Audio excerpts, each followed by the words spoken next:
भगवान ने कहा, अब मैं तुमसे समस्त ज्ञानों में सर्वश्रेष्ठ इस परम ज्ञान को पुनः कहूंगा, जिसे जान लेने पर समस्त मुनियों ने परम सिद्धि प्राप्त की है। इस ज्ञान में स्थित होकर मनुष्य ने मेरी जैसी दिव्य प्रगति को प्राप्त कर सकता है। इस प्रकार स्थित हो जाने पर वह न तो सृष्टि के समय उत्पन्न होता है, न ही प्रलय के समय विचलित होता है। हे भारतपुत्र, ब्रह्म नामक समग्र भौतिक वस्तु जन्म का स्रोत है, और मैं इसी ब्रह्म को गर्भस्थ करता हूँ, जिससे समस्त जीवों का जन्म संभव होता है। हे कुंती पुत्र, तुम यह समझ लो कि समस्त प्रकार की जीव योनियां इस भौतिक प्रकृति में जन्म द्वारा संभव है, और मैं उनका बीज प्रदाता पिता हूँ। भौतिक प्रकृति तीनों गुणों से युक्त है। ये सतो, रजो तथा तमो गुण है। हे महाबाहु अर्जुन, अब शाश्वत जीव प्रकृति के संसर्ग में आता है तो वह इन गुणों में बन जाता है। हे निष्पाप सतोगुण अन्य गुणों की अपेक्षा अधिक शुद्ध होने के कारण प्रकाश प्रदान करने वाला और मनुष्यों को सारे पाप कर्मों से मुक्त करने वाला है। जो लोग इस गुण में स्थित होते हैं वे सुख तथा ज्ञान के भाव से बन जाते हैं। हे कुंती पुत्र, रजोगुण की उत्पत्ति असीम आकांक्षाओं तथा तृष्णाओं से होती है, और इसी के कारण से यह देहधारी जीव सकाम कर्मों में बन जाता है। हे भरतपुत्र, तुम जान लो कि अज्ञान से उत्पन्न तमोगुण समस्त देहधारी जीवों का मोह है। इस गुण के प्रतिफल पागलपन, आलस तथा नींद है, जो बद्ध जीव को बांधते हैं। हे भरतपुत्र, सतोगुण मनुष्य को सुख से बांधता है, रजोगुण सकाम कर्म से बांधता है, और तमोगुण मनुष्य के ज्ञान को ढककर उसे पागलपन से बांधता है। हे भरतपुत्र, कभी कभी सतोगुण रजोगुण तथा तमोगुण को परास्त करके प्रधान बन जाता है, तो कभी रजोगुण सतो और तमोगुण को परास्त कर देता है, और कभी ऐसा होता है कि तमोगुण सतो तथा रजोगुणों को परास्त कर देता है। इस प्रकार श्रेष्ठता के लिए निरंतर स्पर्धा चलती रहती है। सतोगुण की अभिव्यक्ति को तभी अनुभव किया जा सकता है जब शरीर के सारे द्वार ज्ञान के प्रकाश से प्रकाशित होते हैं। हे भरतवंश में प्रमुख, अब रजोगुण में वृद्धि हो जाती है तो अत्यधिक आसक्ति, सकाम कर्म, गहन उद्यम तथा अनियंत्रित इच्छा एवं लालसा के लक्षण प्रकट होते हैं। जब तमोगुण में वृद्धि हो जाती है तो कुंती पुत्र अंधेरा, जड़ता, प्रमत्ता तथा मोह का प्राकट्य होता है। जब कोई सतोगुण में मरता है तो उसे मनुष्यों के विशुद्ध उच्चतर लोगों की प्राप्ति होती है। जब कोई रजोगुण में मरता है तो वह सकाम कर्मियों के बीच में जन्म ग्रहण करता है, और जब कोई तमोगुण में मरता है तो वह पशु योनि में जन्म धारण करता है। पुण्य कर्म का फल शुद्ध होता है और सात्विक कहलाता है, लेकिन रजोगुण में संपन्न कर्म का फल दुख होता है, और तमोगुण में किए गए कर्म मूर्खता में प्रतिफलित होते हैं। सतोगुण से वास्तविक ज्ञान उत्पन्न होता है, रजोगुण से लोभ उत्पन्न होता है, और तमोगुण से अज्ञान, प्रमाद और मोह उत्पन्न होते हैं। सतोगुणी व्यक्ति क्रमशः ऊपर उच्च लोकों को जाता है, रजोगुणी इसी पृथ्वी लोक में रह जाते हैं, और जो अत्यंत गहरे तमोगुण में स्थित हैं वे नीचे नरक लोकों को जाते हैं।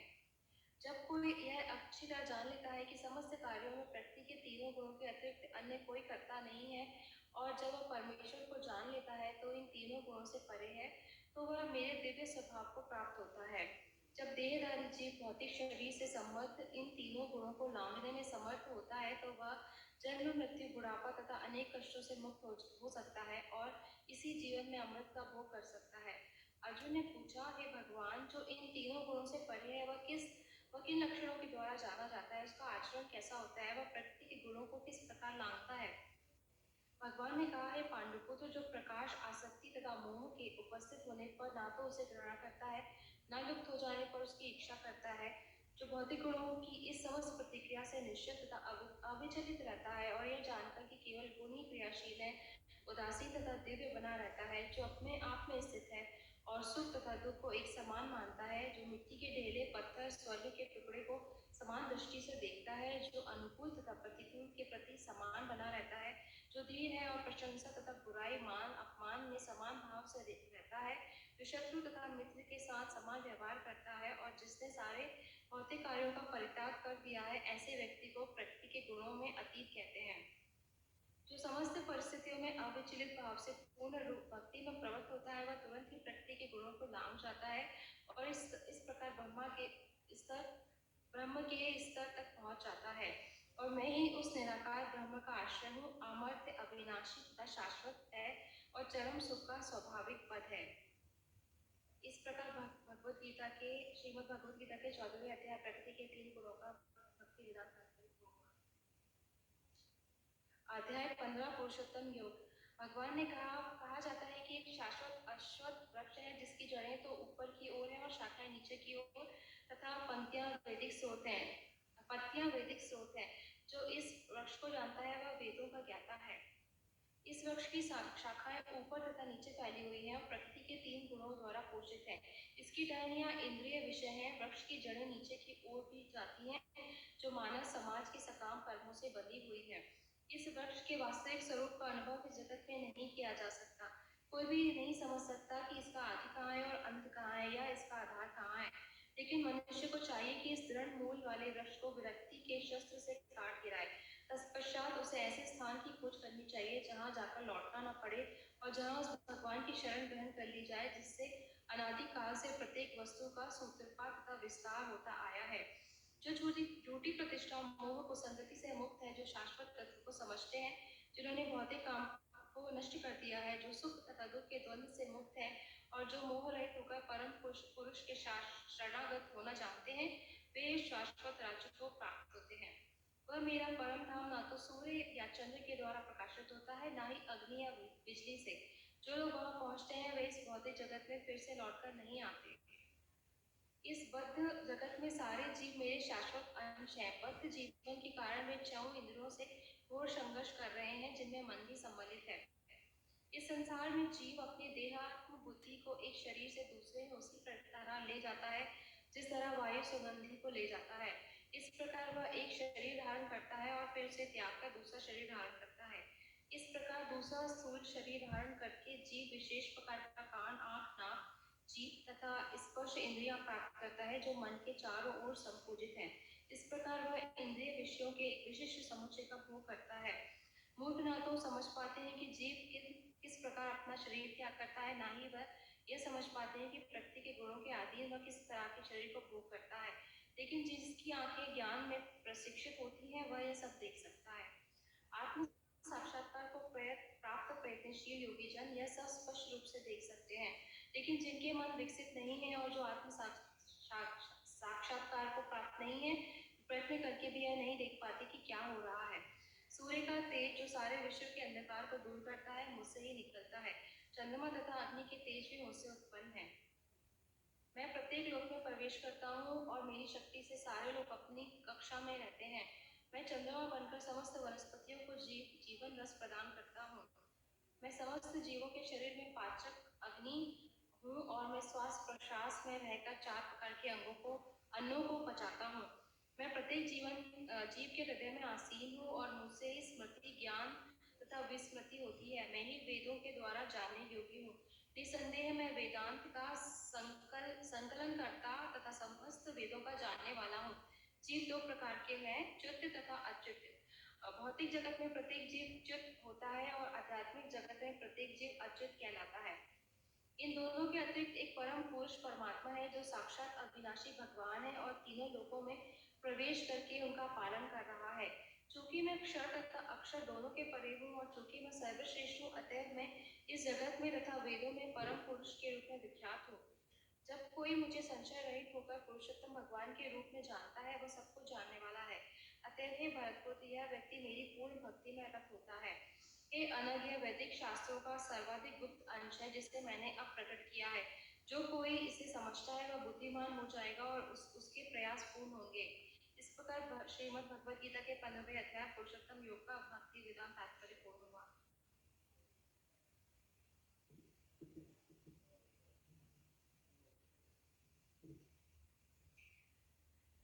अध्याय 16। भगवान ने कहा, हे भरतपुत्र, देवी तथा आश्चर्य स्वभाव। भगवान ने कहा, हे भरतपुत्र, निर्भयता, आत्मशुद्धि, आध्यात्मिक ज्ञान का अनुशीलन, दान, आत्मसंयम, यज्ञ परायणता, वेदाध्ययन, तपस्या, सरलता, असहिंता, सत्यता, क्रोध विहीनता, त्याग, शांति, छिद्रान्वेषण में अरुचि, समस्त जीवों पर करुणा, लोभ विहीनता, भद्रा, लज्जा, संकल्प, तेज, क्षमा, धैर्य, पवित्रता, ईर्ष्या तथा सम्मान की अभिलाषा से मुक्ति, ये सारे दिव्य गुण हैं जो देवी प्रकृति के संपन्न देव तुल्य पुरुषों में पाए जाते हैं। हे पार्थपुत्र, दंभ, दर्प, अभिमान, क्रोध, कठोरता तथा अज्ञान, ये आसुरी स्वभाव वालों के गुण हैं। अनुकूल हैं और आसुरी गुण बंधन दिलाने के लिए हैं। हे पांडुपुत्र, तुम चिंता मत करो, क्योंकि तुम देवी गुणों से युक्त होकर जन्मे हो। हे पांडुपुत्र, इस संसार में सृजित प्राणी दो प्रकार के हैं, देवी तथा आसुरी। मैं पहले ही विस्तार से तुम्हें देवी गुण बतला चुका हूँ। अब मुझसे आसुरी गुण के विषय में सुनो।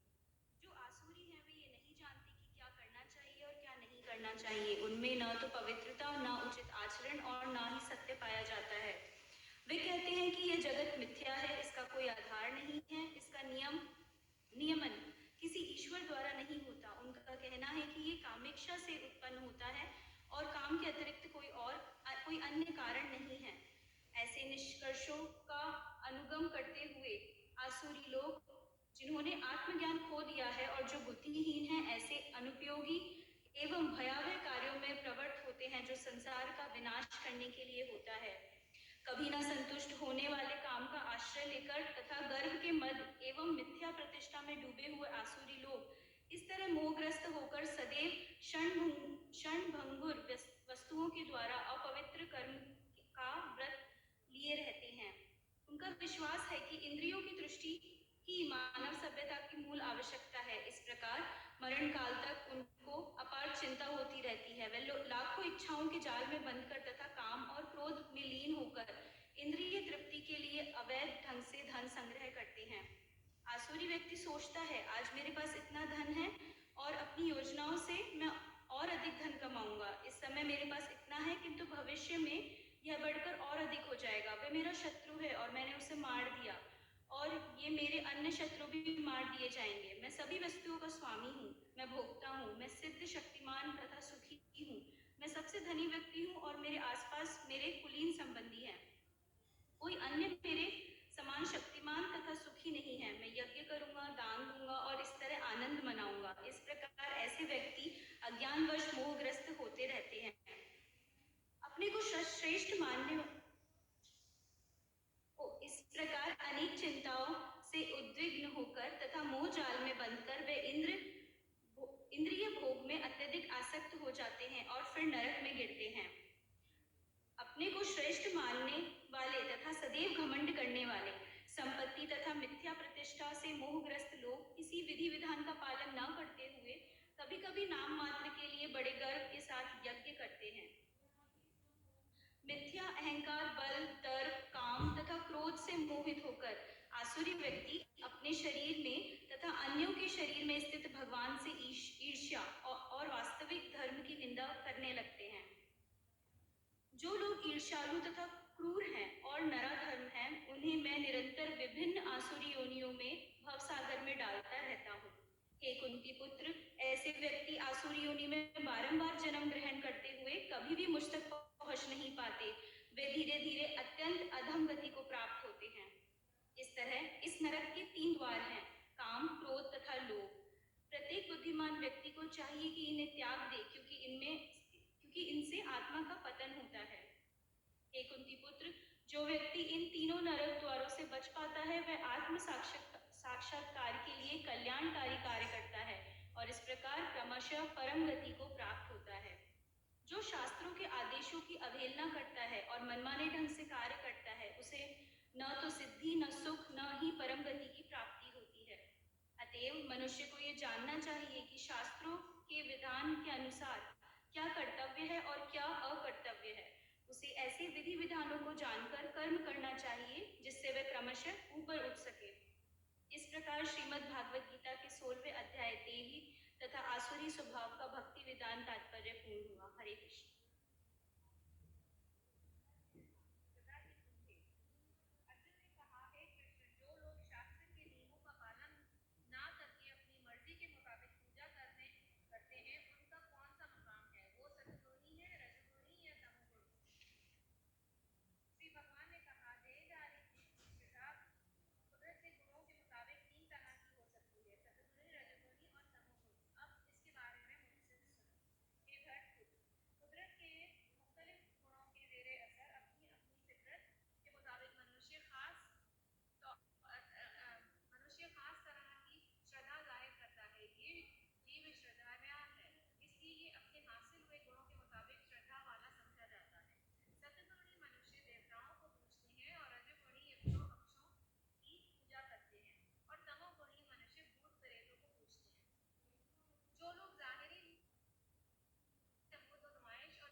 शरीर के अंदर कायम परमात्मा को कष्ट पहुंचाते हैं वो असुरी कहलाते हैं।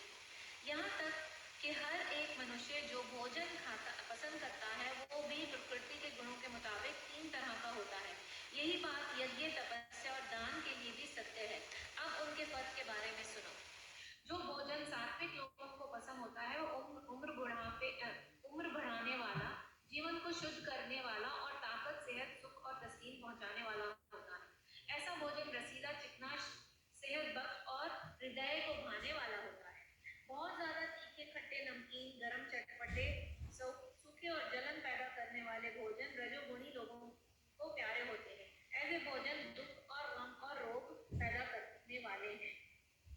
खाने से 3 घंटे पहले पकाया गया बेलज़्ज़त, बदजायका, गला सड़ा, जूठा, कच्चा पच्चा, अपवित्र भोजन उन लोगों को पसंद होता है जो तामसी होते हैं। यज्ञों में वही यज्ञ सात्विक होता है जो शास्त्र के उसूलों के मुताबिक पढ़ समझकर उन लोगों के जरिए किया जाता है जो फल की इच्छा नहीं करते। लेकिन ए भर्तश्रेष्ठ, जो यज्ञ किसी मादी फायदे के लिए या गुरूर के लिए किया जाता है उसे तुम राजसी यज्ञ करो। जो यज्ञ शास्त्रों की हिदायत के परवाह किए बगैर प्रसाद बांटे बिना, वैदिक मंत्रों का उच्चारण किए बिना, ब्राह्मणों को दक्षिणा दिए बिना और श्रद्धा के बिना सरंजाम दिया जाता है वो तामसी यज्ञ माना जाता है। परमेश्वर, ब्राह्मण, गुरु, माता पिता जैसे गुरुजनों की पूजा करना और पवित्रता, सरलता, ब्रह्मचर्य और अहिंसा शारीरिक तपस्या है। सच्चे दिल को भाने वाले, मुफीद और दूसरों को परेशान न करने वाले शब्द बोलना और वैदिक अदब का बाकायदा अभ्यास करना, यही वाणी जबान की तपस्या है। और संतोष, सरलता, सादगी, संजीदगी, आत्मसंयम और जीवन की पाकीज़गी ये मन की तपस्याएं हैं। मादी फायदे की ख्वाहिश न करने वाले और सिर्फ परमेश्वर में मशगूल मनुष्य को के जरिए दृढ़ श्रद्धा से सरंजाम दी गई ये 3 तरह की तपस्या सात्विक तपस्या कहलाती है। जो तपस्या जाहिर, नमूद, नुमाइश और इज्जत कराने, सत्कार और पूजा कराने के लिए सरंजाम दी जाती है वो राजसी, रजगुणी कहलाती है। ये ना तो मुस्तकिल होती है और ना पायदार होती है। मूर्खता और अपने आप को शदीद अजियत पहुंचाने के लिए या दूसरों को विंचित करने या नुकसान पहुंचाने के लिए जो तपस्या की जाती है वो तामसी कहलाती है, जादूगर। जो दान पर समझकर किसी ख्वाहिश के बिना मुनासिब वक्त पर और जगह और यज्ञ शख्स को दिया जाता है वो सात्विक दान माना जाता है। लेकिन जो दान वापस मिलने के भाव से या कर्म फल की इच्छा से या नाखुशी से किया जाता है वो राजसी, रजगुणी कहलाता है। और जो दान किसी अपवित्र जगह में ना मुनासिब वक्त में किसी गैर मुस्तहिक शख्स को या बिना ध्यान से आदर इज्जत से दिया जाता है तामसी, रजगुणी, तमोगुणी दान कहलाता है। सृष्टि के आगाज से ओम तत्सत ये 3 शब्द परम सत्य के इस्तेमाल किए जाते रहे हैं। ये तीनों पवित्र शब्द ब्राह्मणों के जरिए वैदिक मंत्रों का उच्चारण करते वक्त ब्रह्म के संतुष्ट करने के लिए यज्ञों के उस वक्त इस्तेमाल होते हैं। इसलिए योगी पुरुष ब्रह्म को हासिल करने के लिए शास्त्रों के उसूलों के मुताबिक यज्ञ, दान और तपस्या की तमाम क्रियाओं का शुभ आरंभ हमेशा ओम से करते हैं। मनुष्य को चाहिए कि कर्म फल की इच्छा किए बिना मुख्तलिफ तरीके के यज्ञ, तप और दान को तत्शब्द कर सरंजाम दे। ऐसी दिव्य क्रियाओं का मकसद देव भव बंधन से मुक्त होना है। परम सत्य भक्ति यज्ञ का मकसद है और उसे सत शब्द से जाहिर किया जाता है।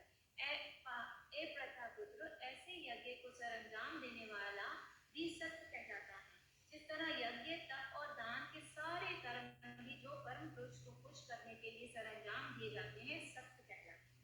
ये भारत श्रद्धा के बिना यज्ञ, दान या तप के रूप में जो भी किया जाता है वो निष्फल नाश होने वाला है और असत्य कहलाता है और इस जन्म को अगले जन्म दोनों ही बेकार कर जाता है। इस तरह श्रीमद् भागवत गीता श्रद्धा विभाग नामी 17 अध्याय समाप्त हुआ। 18 2 तो रहते हैं बस।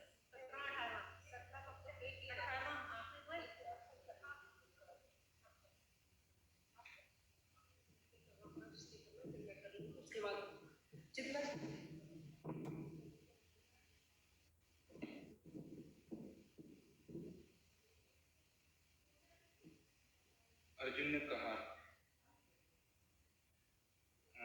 हरे कृष्णा अध्याय 18वां, उपसंहार संन्यास की सिद्धि। अर्जुन ने कहा, हे महाबाहु, हे त्याग का उपदेश जानने का इच्छुक हूँ, और हे केशनिशूदन, हे ऋषिकेश, हे त्यागमय जीवन का उपदेश जानने का चाहत हूँ। भगवान ने कहा, भौतिक इच्छा पर आधारित कर्मों के परित्याग को विद्वान लोगों का स्वयं कहते हैं संन्यास कहते हैं, और समस्त कर्मों के फल त्याग को बुद्धिमान लोग त्याग कहते हैं। कुछ विभिन्न विद्वान घोषित करते हैं कि समस्त प्रकार के सकाम कर्मों को दोषपूर्ण समझकर त्याग देना चाहिए, किंतु अन्य विभिन्न विद्वान मानते हैं कि ज्ञान दान, यज्ञ दान तथा तपस्या के कर्मों को कभी नहीं त्यागना चाहिए। हे भरतश्रेष्ठ, अब त्याग के विषय में मेरा निर्णय सुनो। हे नरशार्दूल, शास्त्रों में त्याग 3 तरह का बताया गया है। यज्ञ दान तथा तपस्या के कर्मों का कभी परित्याग नहीं करना चाहिए, उन्हें अवश्य संपन्न करना चाहिए। निस्संदेह यज्ञ दान तथा तपस्या महात्माओं की भी शुद्ध बनाते हैं। हरे कृष्णा। सियोना माता जी, सियोना।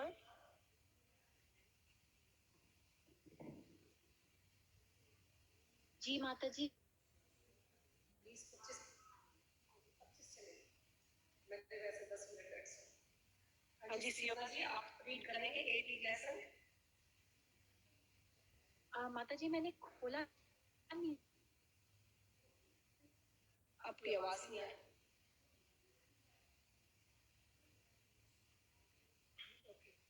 इन सारे कार्यों को किसी प्रकार की आसक्ति या फल की आशा के बिना संपन्न करना चाहिए। हे प्रथा पुत्र, इन्हें कर्तव्य मानकर संपन्न किया जाना चाहिए, यही मेरा अंतिम मत है। निर्दिष्ट कर्तव्यों को कभी नहीं त्यागना चाहिए। यदि कोई मोहवश अपने नियत कर्मों का परित्याग कर देता है तो ऐसे त्याग को तामसी कहा जाता है। जो व्यक्ति नियत कर्मों को कष्टप्रद समझकर या शारीरिक क्लेश के भय से त्याग देता है, उसके लिए कहा जाता है कि उसने यह त्याग रजोगुण में किया है। ऐसा करने से कभी त्याग का उच्च फल प्राप्त नहीं होता।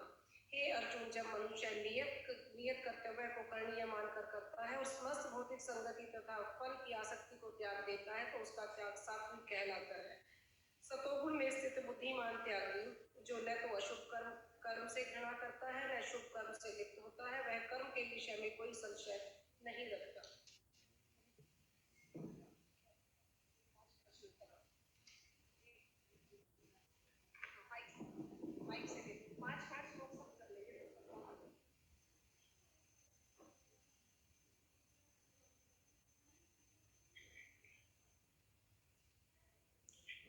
हरे कृष्ण।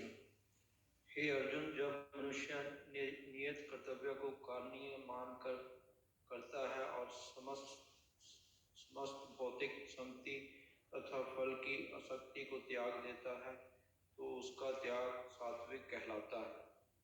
सतोगुण में स्थित बुद्धिमान त्यागी, जो ना तो अशुभ कर्म से घृणा करता है, ना शुभ कर्म से लिप्त होता है, वह कर्म के विषय में कोई संशय नहीं रखता।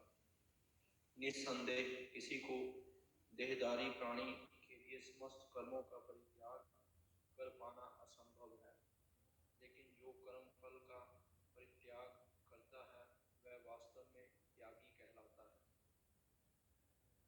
जो त्यागी नहीं है, उसके लिए इच्छित, अनिश्चित तथा मिश्रित ये 3 प्रकार के कर्म फल मृत्यु के बाद मिलते हैं, लेकिन जो सन्यासी हैं उन्हें ऐसे फल का सुख दुख नहीं भोगना पड़ता।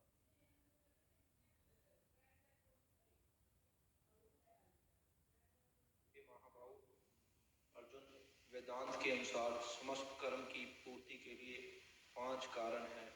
अब तुम इन्हें मुझसे सुनो। कर्म का स्थान, कर्ता, विभिन्न इंद्रियां, अनेक प्रकार के चेष्टाएं तथा परमात्मा, ये 5 कर्म के कारण हैं। मनुष्य अपने शरीर,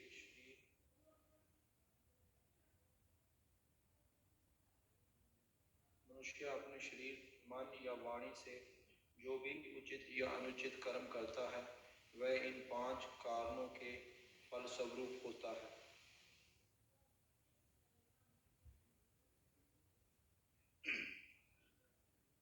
अतएव जो इन 5 कारणों को न मानकर अपने आप के ही एकमात्र कर्ता मानता है वह निश्चय ही बहुत बुद्धिमान नहीं होता और वस्तुओं को सही रूप में नहीं देख सकता। जो मिथ्या अहंकार से प्रेरित नहीं है, जिसकी बुद्धि बंधी नहीं है, वो इस संसार में मनुष्य को मारता हुआ ही नहीं मारता, ना ही वह अपने कर्मों से बंद होता है। ज्ञान, ज्ञ तथा ज्ञाता, ये तीनों कर्मों को प्रेरणा देने वाला कारण है। इंद्रियां, कर्म तथा कर्ता, ये 3 कर्म के संगठक है। प्रकृति के 3 गुणों के अनुसार ही ज्ञान, कर्म तथा कर्ता के 3 भेद हैं। अब तुम मुझे इन्हें सुनो। जिस ज्ञान से अनंत रूपों में विभिन्न सारे जीवों में एक ही अभिव्यक्त आध्यात्मिक प्रकृति देखी जाती है, उससे ही तुम सात्विक जानो।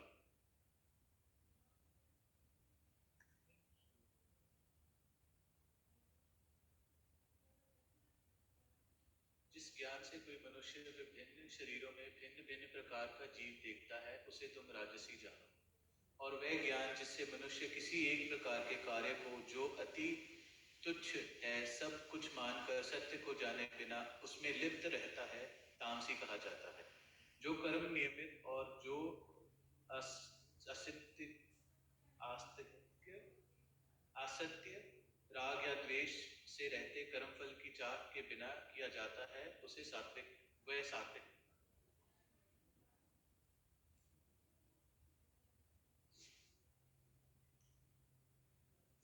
लेकिन जो कार्य अपनी इच्छा पूर्ति के निर्मित प्रयास पूर्वक एवं मिथ्या अहंकार के भाव से किया जाता है वह राजगुणी कहलाता है। जो कर्म मोहवश शास्त्रीय आदेशों की अवहेलना करते तथा भावी बंधन की परवाह किए बिना या हिंसा अथवा अन्य को दुख पहुंचाने के लिए किया जाता है वह तामसी कहलाता है।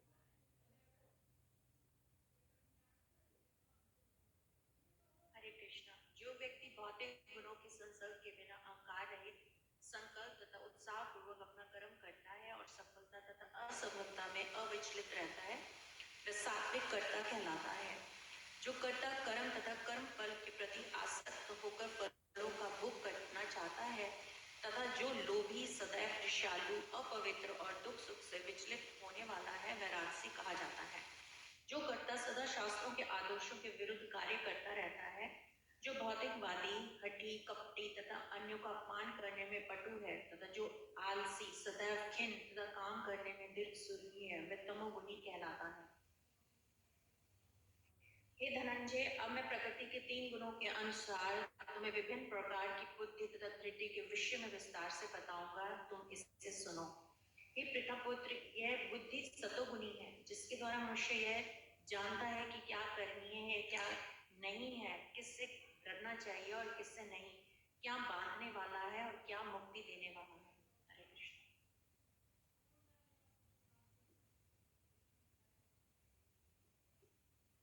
हे पुत्र, जो बुद्धि धर्म तथा अधर्म, करणीय तथा अकरणीय कर्मों में भेद नहीं कर पाती वह राजसी है। जो बुद्धि मोह तथा अंधकार के वशीभूत होकर अधर्म को धर्म और धर्म को अधर्म मानती है और सदैव विपरीत दिशा में प्रयत्न करती है, हे पार्थ, वह तामसी है। हे पुत्र जो अटूट है, जिसे योगाभ्यास द्वारा अचल रहकर धारण किया जाता है और जो इस प्रकार मन, प्राण तथा इंद्रियों के कार्यकलापों को वश में रखती है, वह धृति सात्विक है। लेकिन है अर्जुन, जिस धृति से मनुष्य धर्म, अर्थ तथा काम के फलों में लिप्त बना रहता है, वह राजसी है। हे पार्थ, जो धृति स्वप्न, भय, शोक, विषाद तथा मोह के परे नहीं जाती, ऐसी दुर्बुद्धिपूर्ण धृति तामसी है।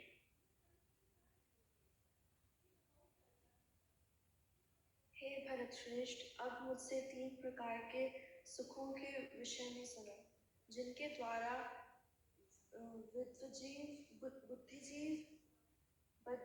भोग करता है और जिसके द्वारा कभी कभी दुखों का अंत हो जाता है, जो प्रारब्ध में विष जैसा लगता है लेकिन अंत में अमृत के समान है, और जो मनुष्य में आत्म साक्षात्कार जगाता है, वह सात्विक सुख कहलाता है। जो सुख इंद्रियों द्वारा उनके विषयों में संसर्ग से प्राप्त होता है और जो प्रारब्ध में अमृत तुल्य तथा अंत में विष तुल्य लगता है, वह रजोगुण कहलाता है। तथा जो सुख आत्म साक्षात्कार में प्रति अंधा है, जो प्रारंभ से लेकर अंत तक मोहकारक है और जो निद्रा, आलस तथा मोह में उत्पन्न होता है, वह तामसी कहलाता है। इस लोक में स्वर्गलोकों में या देवताओं में मध्य में कोई भी ऐसा व्यक्ति विद्यमान नहीं है जो प्रकृति के 3 गुणों से मुक्त हो। कृष्ण, हे परंतप ब्राह्मणों, क्षत्रियों, वैश्यों तथा शूद्रों में प्रकृति के गुणों के अनुसार उनके स्वभाव तथा उत्पन्न गुणों के द्वारा भेद किया जाता है। शांति प्रियता, आत्मसंयम, तपस्या, पवित्रता, सहिष्णुता, सत्यनिष्ठा, ज्ञान, विज्ञान तथा धार्मिकता, ये सारे स्वाभाविक गुण हैं जिनके द्वारा ब्राह्मण कर्म करते हैं। वीरता, शक्ति, संकल्प, दक्षता, युद्ध में धैर्य, उदारता तथा नेतृत्व, ये क्षत्रियों के स्वाभाविक गुण हैं। कृषि करना, गोरक्षा तथा व्यापार वैश्यों के स्वाभाविक कर्म है, और शूद्रों का कर्म श्रम तथा अन्यों की सेवा करना है। अपने अपने कर्मों के गुणों का पालन करते हुए प्रत्येक व्यक्ति सिद्ध हो सकता है। अब तुम मुझसे सुनो कि ये सारे किस प्रकार किए जा सकते हैं।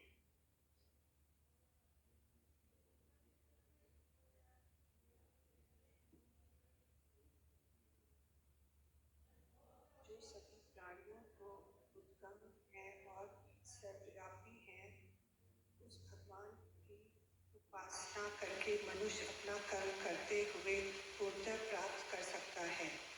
अपने वृत्ति परक कार्य को करना, चाहे वह कितना ही त्रुटिपूर्ण ढंग से क्यों ना किया जाए, अन्य किसी के कार्य को स्वीकार करने और अच्छी प्रकार से करने की अपेक्षा अधिक श्रेष्ठ है। अपने स्वभाव के अनुसार निर्दिष्ट कर्म कभी भी पाप से प्रभावित नहीं होते। प्रत्येक उद्योग किसी न किसी दोष से आवृत होते हैं। जिस प्रकार अग्नि धुएं में आवृत रहती है, अतएव है कुलपुत्र मनुष्य को चाहिए कि स्वभाव से उत्पन्न कर्म को भले ही वह दोषपूर्ण क्यों ना हो, कभी त्यागे नहीं। जो आत्म संयमी तथा अनासक्त है एवं जो समस्त भौतिक भोगों को परवाह नहीं करता, वह संन्यास के अभ्यास द्वारा कर्म फल से मुक्ति की सर्वोच्च सिद्ध अवस्था प्राप्त कर सकता है। हे कुंती पुत्र, जिस तरह इस सिद्धि को प्राप्त हुआ व्यक्ति परम सिद्धावस्था अर्थात ब्रह्म को जो सर्वोच्च ज्ञान की अवस्था है प्राप्त करता है, उसका मैं संक्षेप में तुमसे वर्णन करूँगा, उसे तुम जानो। हरे कृष्ण। अपनी बुद्धि से शुद्ध होकर तथा धैर्यपूर्वक मन को वश में करते हुए इंद्रिय तृप्ति के विषयों का त्याग कर राग तथा द्वेष से मुक्त होकर जो व्यक्ति एकांत स्थान में वास करता है, जो थोड़ा खाता है, जो अपने शरीर, मन तथा वाणी को वश में रखता है, जो सदैव समाधि में रहता है तथा पूर्णतः विरक्त मिथ्या अहंकार, मिथ्या शक्ति, मिथ्या गर्व, काम, क्रोध तथा भौतिक वस्तुओं के संग्रह से मुक्त है, जो मिथ्या स्वामित्व की भावना से रहित तथा शांत है, वह निश्चय ही आत्म साक्षात्कार के पद को प्राप्त होता है। इस प्रकार जो दिव्य पद पर स्थित है, वह तुरंत परब्रह्म का अनुभव करता है और पूर्णतः प्रसन्न हो जाता है। वह ना तो कभी शोक करता है, ना किसी वस्तु की कामना करता है। वह प्रत्येक जीव पर संभाव रखता है और उस अवस्था में वह मेरी शुद्ध भक्ति को प्राप्त करता है। केवल भक्ति से मुझ भगवान को यथारूप में जाना जा सकता है। जब मनुष्य ऐसी भक्ति से मेरे पूर्ण भावनामृत में होता है, तो वह वैकुंठ जगत में प्रवेश कर सकता है। मैं आगे पढ़ूंगा, तो तीन मेरे एक साथ थे। मेरा शुद्ध भक्त में संरक्षण मेरा शुद्ध भक्त मेरे समस्त प्रकार के कार्यों में संलग्न रहकर भी मेरी कृपा से नित्य तथा अविनाशी धाम को प्राप्त होता है।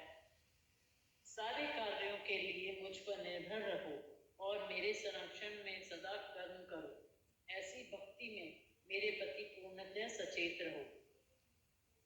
यदि तुम मुझसे भावना भवित होंगे तो मेरी कृपा से तुम बुद्ध जीवन के सारे अवरोधों को लांघ जाओगे।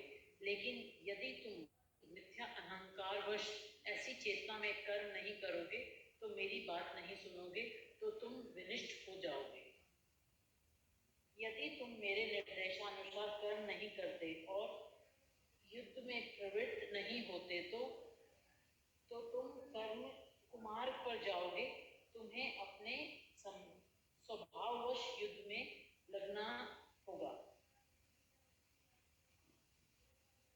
इस समय तुम मोहवश मेरे निर्देशानुसार कर्म करने से मना कर रहे हो, लेकिन मैं कुंती पुत्र, तुम अपने ही स्वभाव में उत्पन्न कर्म द्वारा बाध्य होकर वही सब करोगे।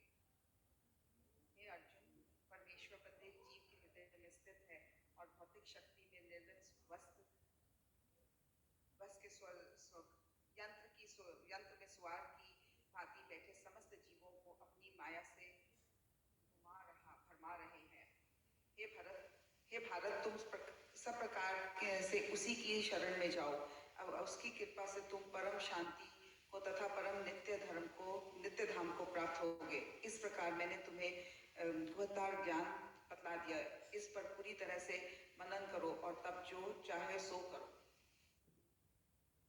चूंकि तुम मेरे अत्यंत प्रिय मित्र हो, अतएव मैं तुम्हें अपना परम आदेश जो सर्वाधिक ज्ञान है बता रहा हूँ। इसे अपने हित के लिए सुनो। सदैव मेरा चिंतन करो, मेरे भक्त बनो, मेरी पूजा करो और मुझे नमस्कार करो। इस प्रकार तुम निश्चित रूप से मेरे पास आओगे। मैं तुम्हें वचन देता हूँ, क्योंकि तुम मेरे परम प्रिय मित्र हो। समस्त प्रकार के धर्मों का परित्याग करो और मेरी शरण में आओ। मैं समस्त पापों से तुम्हारा उद्धार कर दूंगा। डरो मत। यह गुह्य ज्ञान उनको कभी भी न बताया जाए जो न तो संयमी है, न एक निष्ठा है, न भक्ति में रत है, न ही उसे जो मुझसे द्वेष करता हो। जो व्यक्ति भक्तों को यह परम रहस्य बताता है, वह शुद्ध भक्ति को प्राप्त करेगा और अंत में वह मेरे पास वापस आ जाएगा। इस संसार में मैं उसकी की अपेक्षा कोई अन्य सेवक न तो मुझे अधिक प्रिय है और न कभी होगा। और मैं घोषित करता हूँ कि जो हमारे इस पवित्र समाज का अध्ययन करता है वह अपनी बुद्धि से मेरी पूजा करता है, और जो श्रद्धा समेत तथा द्वेष रहित होकर इसे सुनता है वह सारे पापों से मुक्त हो जाता है और उन शुभ लोकों को प्राप्त होता है जहाँ पुण्य आत्माएं निवास करती हैं। हे पिता पुत्र, हे धनंजय, क्या तुमने इस शास्त्र को एकाग्र चित्त होकर सुना, और क्या अब तुम्हारा अज्ञान तथा मोह दूर हो गया है? अर्जुन ने कहा, हे कृष्ण, हे अच्युत, अब मेरा मोह दूर हो गया है। आपके अनुग्रह से मुझे मेरी स्मरण शक्ति वापस मिल गई है। अब मैं संशय रहित तथा दृढ़ हूँ और आपके आदेशानुसार कर्म करने के लिए उद्यत हूँ। संजय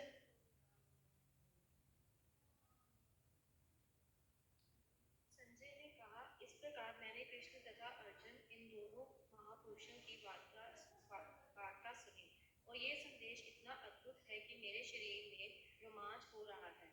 व्यास की कृपा से मैंने ये परम पुनः बातें साक्षात योगेश्वर कृष्ण के मुख से अर्जुन के प्रति कही जाती हुई सुनी। हे राजन, जब मैं कृष्ण तथा अर्जुन के मध्य हुई इस आश्चर्यजनक तथा पवित्र वार्ता का बारंबार स्मरण करता हूँ तो प्रति क्षण आह्लाद से गदगद हो उठता हूँ। हे राजन, भगवान कृष्ण के अद्भुत रूप का स्मरण करते ही मैं अधिकाधिक आश्चर्यचकित होता हूँ और पुनः हर्षित होता हूँ।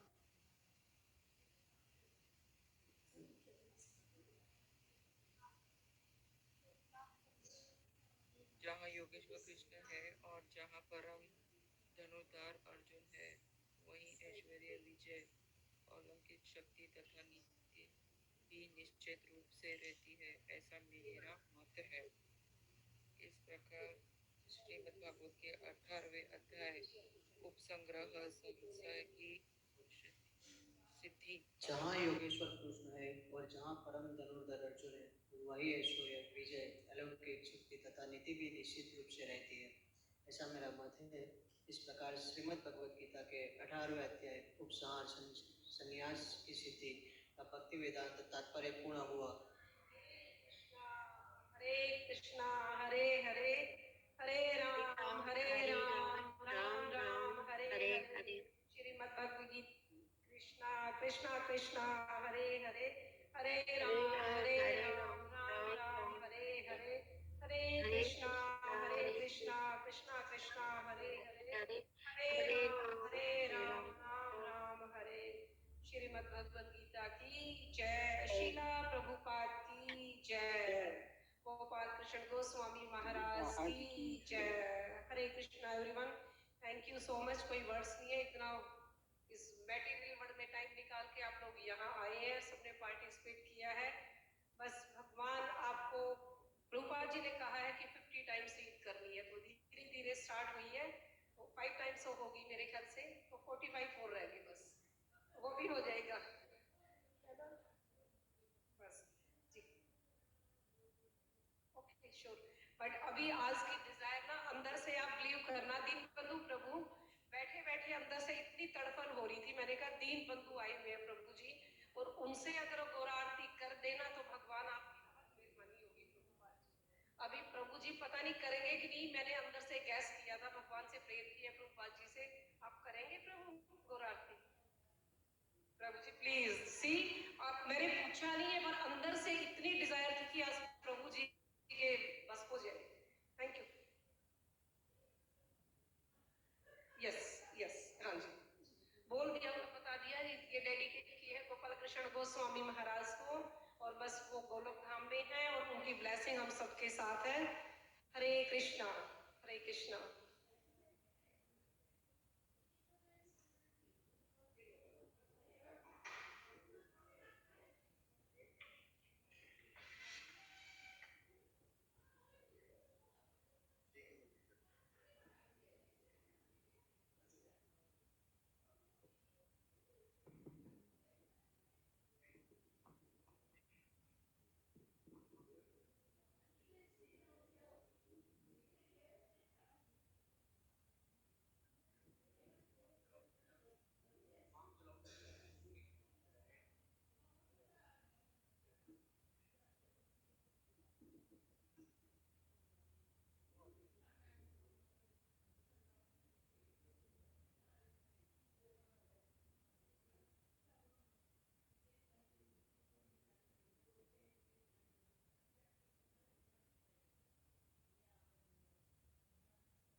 हरे कृष्णा जूम वालों सबको बहुत बहुत धन्यवाद।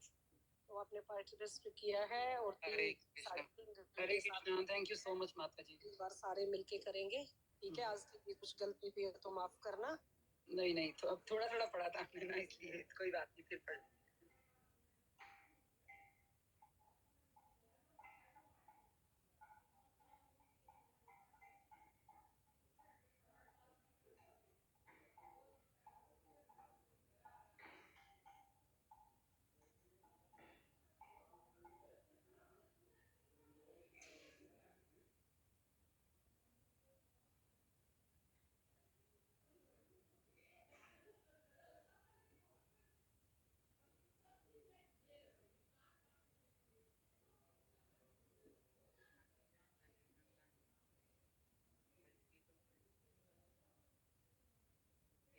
एडिट करना होगा तो कर देंगे, ठीक है।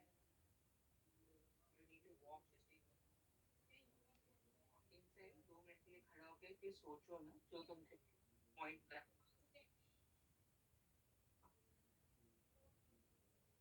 करना तो अपना काम खुद कर रही है, इधर उधर के जैसे ब्रिज तक जाता है बर्फ लेने के लिए।